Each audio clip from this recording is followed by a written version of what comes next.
मी पेशंट्सला नेहमी सांगतो, की जंक फूड म्हणजे आपण मराठीत म्हणायचं तेलकट, तुपकट, तळलेले पदार्थ हे कमी खायला पाहिजे.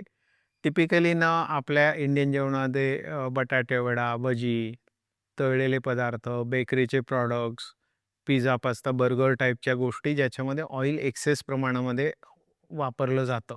माणसाने खाऊ नये असं नाही, पण कुठे थांबायचं हे गरजेचं आहे. आणि गंमत माहिती आहे आता रिसेंटली लोकांच्या लक्षात आलं, की हे तळलेले पदार्थ जेवढे डेंजरस आहेत, तेवढेच रिफाईंड शुगर ही खूप जास्ती मोठं कल्प्रिट आहे.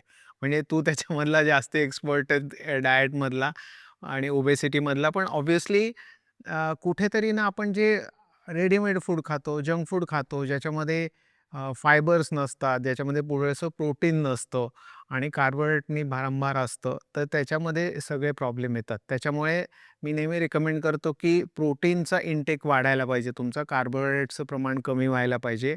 घरचं जेवण हे कधी पण चांगलं असतं, ज्याच्यामध्ये भरपूर पालेभाज्या, कडधान्य हे खायला पाहिजेत. नॉन-व्हेज खात असाल तर डीप फ्राय केलेलं नॉन-व्हेजपेक्षा नेहमी तंदूर केलेलं, उकडलेलं, रस्स्यातलं हे नॉन-व्हेज जास्ती प्रमाणात खायला पाहिजे आणि शेवटी काय आहे, की किती डायट आपण घेतलं कुणाकडून तरी आपण काय खातोय हा आपला स्वतःचा चेक ठेवला, तर त्याच्यामध्ये खूप